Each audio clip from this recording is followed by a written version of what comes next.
Bonsoir, mesdames et messieurs. Soyez les bienvenus sur EAFS Web TV, votre chaîne préférée, votre chaîne de la diaspora africaine, votre chaîne qui vous éduque, qui vous informe et qui vous partage les actualités quotidiennement.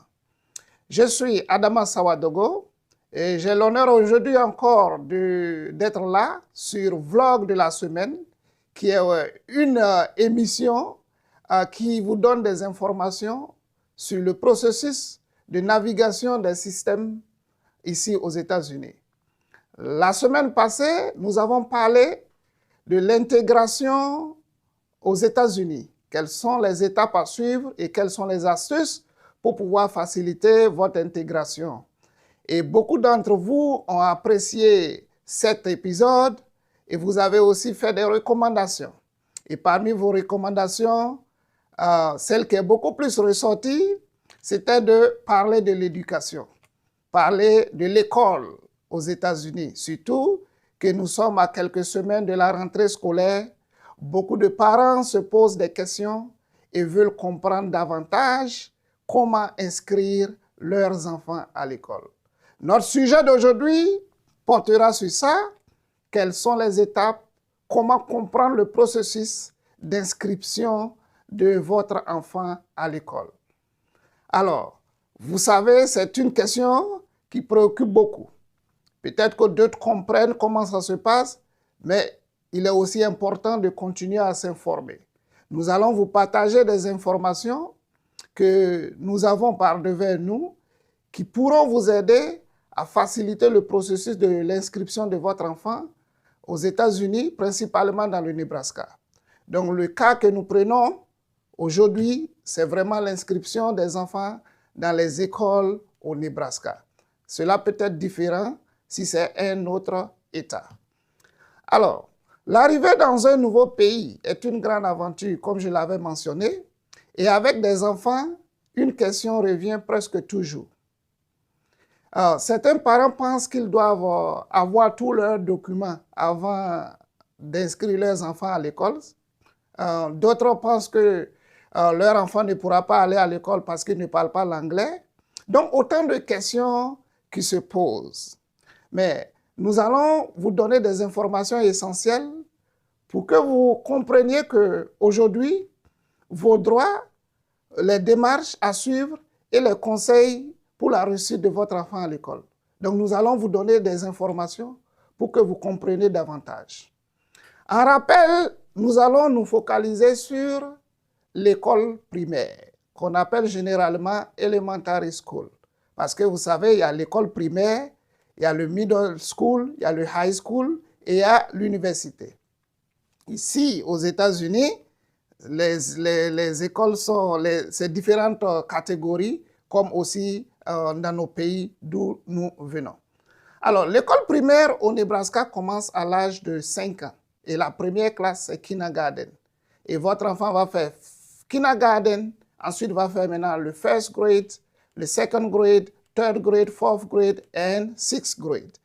Il y a des districts où sixth grade, c'est déjà middle school. Et il y a des districts aussi où il faut attendre seventh grade pour aller au middle school.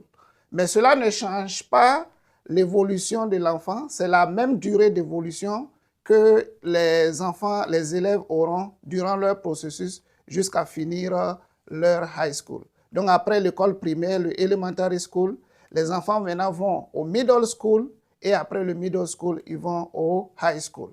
Donc aujourd'hui, nous allons parler uniquement que du elementary school qui commence de kindergarten à 6th grade ou parfois à 5th grade pour certaines personnes. Donc, lorsque vous arrivez au Nebraska, vous deviez savoir que votre enfant a le droit d'aller à l'école. C'est une obligation pour que l'enfant puisse être inscrit à l'école. Donc, vous n'avez pas à vous inquiéter, vous ne devez pas avoir peur. Tous les enfants ont le droit d'aller à l'école publique au Nebraska, quel que soit le statut migratoire de leurs parents ou de leur famille. L'école ne peut pas refuser un enfant parce que ses parents sont immigrants ou réfugiés. elle ne peut pas aussi exiger des documents réservés seulement à ceux qui sont citoyens américains. Ça veut dire, elle ne peut pas dire que il faut être citoyen américain avant de s'inscrire à l'école. Chaque enfant mérite une éducation et c'est un droit fondamental. Donc, retenez que tous les enfants doivent aller à l'école et vous pouvez les inscrire à l'école publique ici au Nebraska.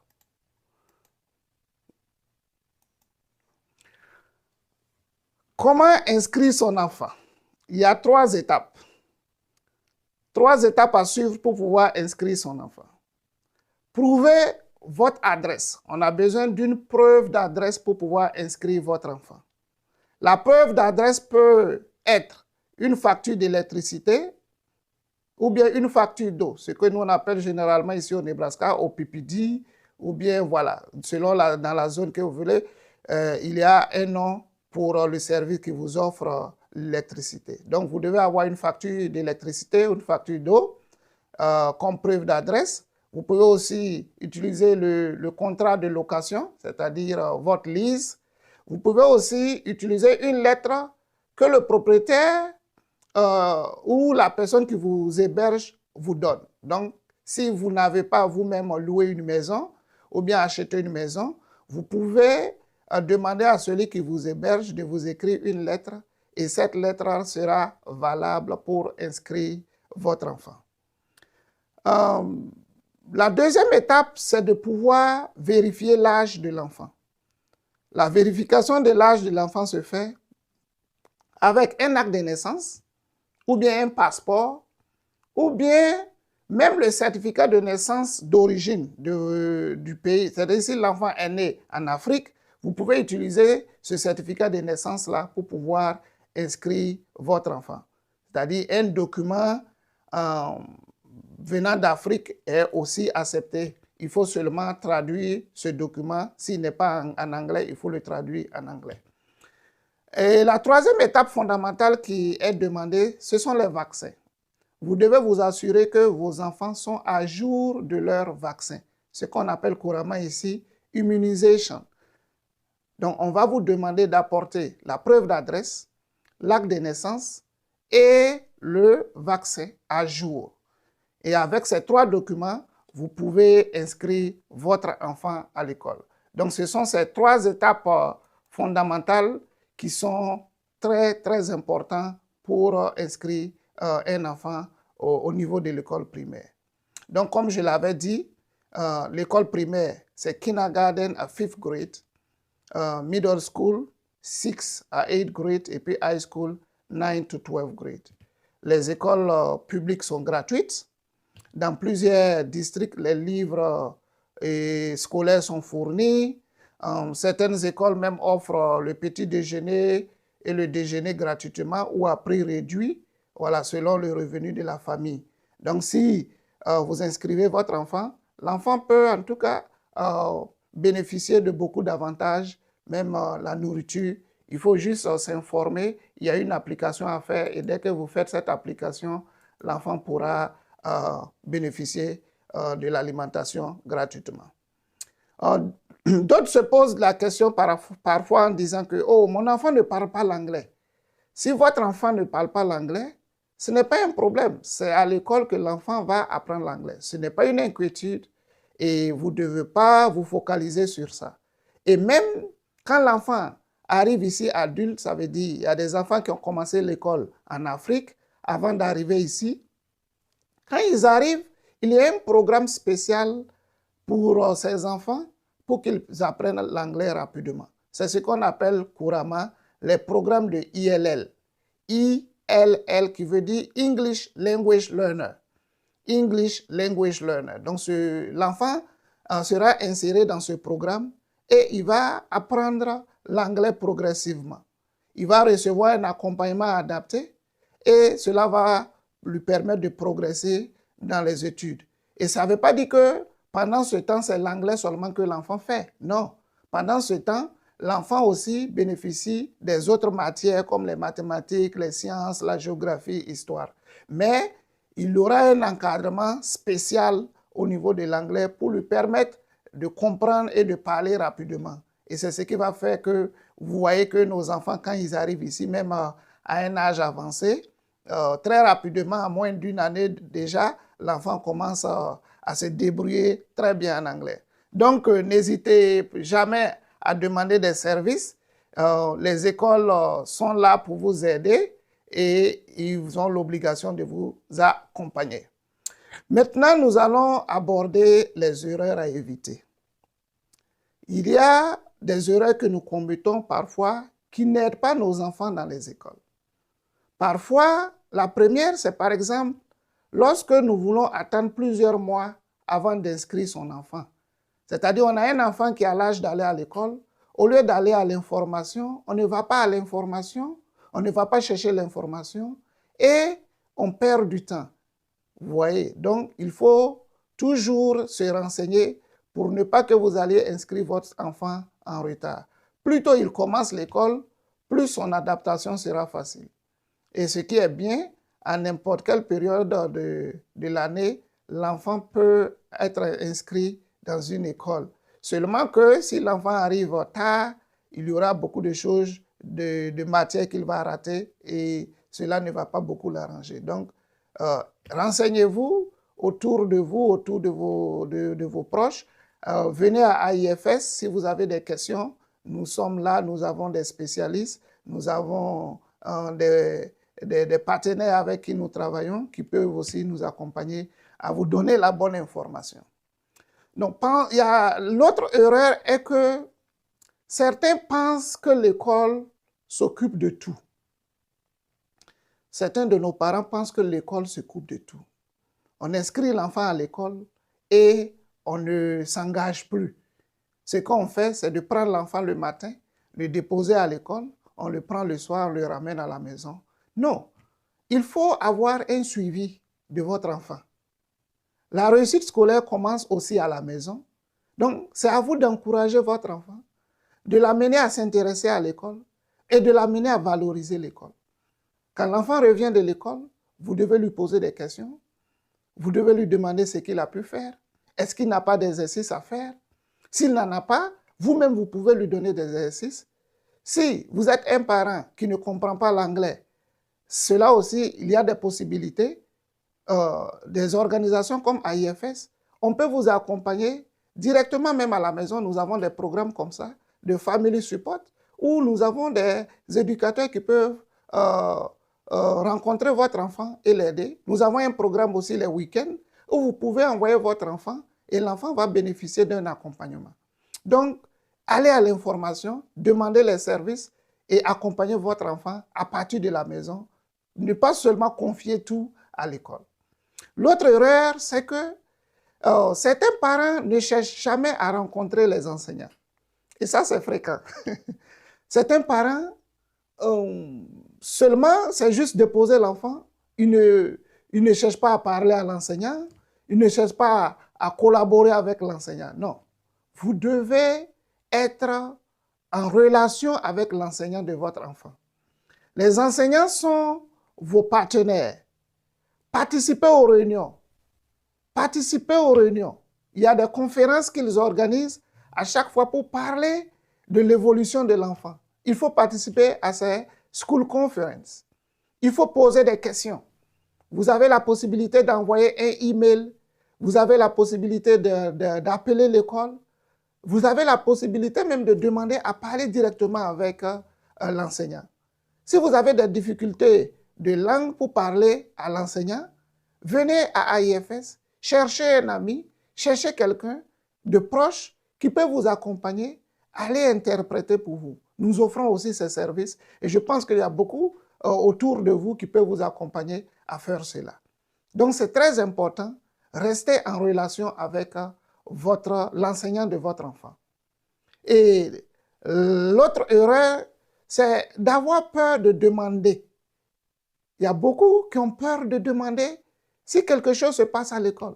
L'enfant peut venir vous dire que quelque chose s'est passé à l'école et vous ne demandez pas. On n'a pas dit d'aller se plaindre ou quoi, mais vous devez vous renseigner pour comprendre ce qui s'est passé à l'école avec votre enfant. Les écoles même souvent ont des interprètes si vous ne parlez pas la langue. Il peut vous aider avec quelqu'un ou bien quelqu'un qui est en ligne pour pouvoir vous donner un interprète.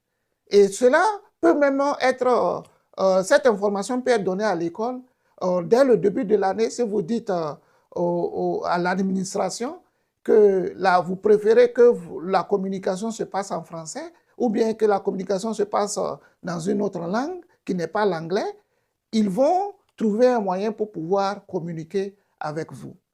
Donc, les erreurs à ne pas à éviter sont attendre plusieurs mois avant d'inscrire son enfant, penser que l'école s'occupe de tout, on ne s'engage pas, il faut s'engager, ne jamais rencontrer les enseignants, ça ce n'est pas bien, il faut toujours être l'ami de l'enseignant de votre enfant et il faut toujours avoir le courage de poser des questions, le courage de demander si vous avez besoin de plus d'informations sur un certain nombre de choses.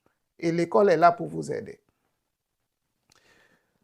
L'un des plus beaux cadeaux que nous puissions offrir à nos enfants, c'est une bonne éducation. On ne finira pas de répéter ça.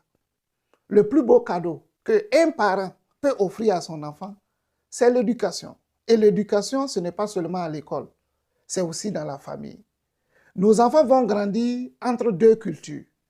La culture africaine et la culture américaine. Donc, ils apprendront l'anglais, mais ils ne doivent jamais oublier leur langue maternelle. Les valeurs et leurs racines. Il faut les enseigner cela aussi à la maison. Ça fait partie de l'éducation. Ça fait partie de l'éducation. Par exemple, à IFS, nous croyons qu'un enfant peut être pleinement américain tout en restant fier de son identité africaine. Et c'est ce que nous faisons dans nos programmes des enfants tous les week-ends. Nous avons des programmes basés sur la culture africaine. Les reading and writing, c'est-à-dire l'écriture et la lecture que nous faisons, par même des enseignants, parce que nous avons un partenariat avec les universités, surtout l'université de Lincoln au Nebraska, nous avons un projet. Et le projet qu'on développe, c'est comment aider nos enfants à améliorer leur capacité de lecture et d'écriture en se basant sur la culture africaine. Les livres, tout ce qu'ils écoutent sont des histoires africaines, sont des livres qui racontent la culture africaine, l'identité africaine. Et c'est ce que vous devez partager. Parlez vos langues maternelles avec vos enfants à la maison. Parlez vos langues à la maison, c'est très important. Je sais que des questions qui reviennent, c'est parfois oh, mon enfant parle plusieurs langues, donc il n'arrive pas à bien s'exprimer. Nous allons aborder ces sujets également. Parce qu'il y a quelque chose qu'il faut comprendre et nous allons vous donner des informations, des astuces qui peuvent vous aider à faciliter tout cela. Mais on vous encourage à parler vos langues, à enseigner vos cultures à la maison auprès de vos enfants. Cela est très important. Comme dans le vlog de la semaine, comme tous les jours, j'ai toujours mon petit conseil à donner. Et le conseil de la semaine est le suivant. Si votre enfant est déjà inscrit à l'école, prenez rendez-vous avec votre enseignant cette semaine et demandez. Lorsque vous inscrivez votre enfant à l'école, prenez rendez-vous avec l'enseignant. Et ici, les écoles même donnent l'opportunité de venir des jours, je ne sais pas, ils le font peut-être 2 jours avant ou bien 1 jour avant que les classes ne commencent. Ils organisent une soirée où les parents peuvent venir avec leurs enfants pour pouvoir découvrir la classe, connaître l'enseignant. Ce jour-là, vous pouvez profiter pour poser des questions à l'enseignant. Ne manquez pas cela. Allez-y à 2. Si vous êtes marié, vous êtes avec votre femme ou votre mari, allez-y à 2 pour que vous puissiez, vous deux, connaître l'enseignant. C'est très important. Demandez au boulot que vous devez aller rencontrer l'enseignant de votre enfant. C'est le premier jour de contact, les prises de contact. Demandez la permission au travail pour y aller. Parce que ce jour-là, c'est un jour très important que vous ne devez pas manquer. Allez-y, connaître l'enseignant. Allez-y lui parler. Allez-y lui poser des questions. Si vous ne pouvez pas parler l'anglais, demandez à quelqu'un de vous accompagner. Contactez AIFS, nous avons des interprètes qui peuvent vous accompagner. Donc ce jour-là est un jour très, très fondamental. Maintenant, si au cours de l'année scolaire, vous pouvez toujours prendre rendez-vous avec l'enseignant pour lui demander, par exemple, 3 questions. Comment se comporte mon enfant à l'école? Demandez à l'enseignant. L'enseignant va vous dire quels sont ses points forts. Deuxième question. Quels sont ses points forts? Où mon enfant a besoin d'amélioration? Et la troisième question, c'est dans quel domaine puis-je aider mon enfant à la maison? Comment se comporte mon enfant à l'école? Quels sont ses points forts? Et dans quel domaine, vous, en tant que parent, vous pouvez aider votre enfant à la maison? Donc, c'est très important, à la rentrée scolaire, cherchez à rencontrer l'enseignant. Au cours de l'année, cherchez à prendre rendez-vous avec votre enseignant et lui poser des questions sur l'évolution scolaire de votre enfant. Un accompagnement complet pour vos démarches scolaires consiste à comprendre les documents de l'école, traduire des lettres et des formulaires, préparer les rendez-vous avec les enseignants, défendre vos droits si nécessaire, défendre les droits de vos enfants si nécessaire, chercher à comprendre, chercher à poser des questions, orienter votre famille vers les ressources disponibles. Les écoles ont des ressources. Les écoles ont des ressources, assez de ressources qui peuvent vous profiter à vous et à votre enfant. Donc, posez des questions, demandez à votre enseignant, demandez aux school social workers, c'est-à-dire les travailleurs sociaux des écoles. Ils sont là-bas et c'est leur devoir de vous accompagner. Ils vont répondre à vos questions et ils vont vous accompagner à trouver des réponses à des questions dont vous avez. Et ce qu'il faut encore comprendre, et ce que nous avons l'habitude de donner, de dire à nos parents au sein de la communauté, c'est que vous devriez savoir que vous n'êtes pas seul. Vous n'êtes pas seul. L'école est souvent la première porte vers une intégration réussie. L'école est souvent la porte de l'intégration réussie. Parce qu'à partir de l'école, vous allez avoir beaucoup d'informations et de ressources. Donc, n'ayez pas peur de poser des questions. Impliquez-vous dans la vie scolaire de vos enfants. Et si vous avez des difficultés, venez dans nos services à AIFS, African Immigrant Family Services. Nous allons vous accompagner, nous allons vous aider à comprendre ce que vous ne comprenez pas. Et si nous-mêmes, nous n'avons pas la solution, nous allons aller vers nos partenaires pour trouver la solution. Et mon appel à l'action aujourd'hui, c'est quelle a été votre expérience lors de l'inscription de votre enfant à l'école aux États-Unis? Partagez vos témoignages dans les commentaires. Cela peut aider une famille qui nous regarde et qui nous suit. Si vous avez une expérience que vous vouliez partager, n'hésitez pas à le mettre dans le commentaire. Cela peut aider beaucoup de parents qui suivent notre chaîne de télé et aussi cela va les accompagner. Aussi, si vous avez par exemple des questions, n'hésitez pas à nous poser vos questions en commentaire. Posez des questions et nous allons vous répondre. Aujourd'hui, nous avons juste parlé un peu de comprendre l'école primaire, comment inscrire son enfant à l'école et aussi quelles sont les astuces que vous pouvez développer en tant que parent pour accompagner votre enfant dans la réussite de son éducation, surtout à l'école. Très prochainement, nous allons aborder d'autres sujets sur l'éducation. Comme je l'ai dit, il y a le middle school et il y a le high school. Nous allons aussi parler du préscolaire, qui est un sujet aussi très important. Mais aujourd'hui, nous avons pris notre temps de vous donner des astuces, de vous donner des informations sur comment comprendre comment inscrire votre enfant à l'école primaire. Alors, je suis Adama Sawadogo. C'était un plaisir pour moi d'être avec vous aujourd'hui dans ce numéro de vlog de la semaine. Nous vous donnons encore rendez-vous la semaine prochaine.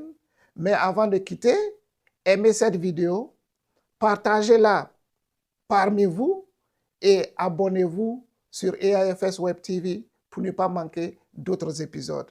Merci bien et à la semaine prochaine.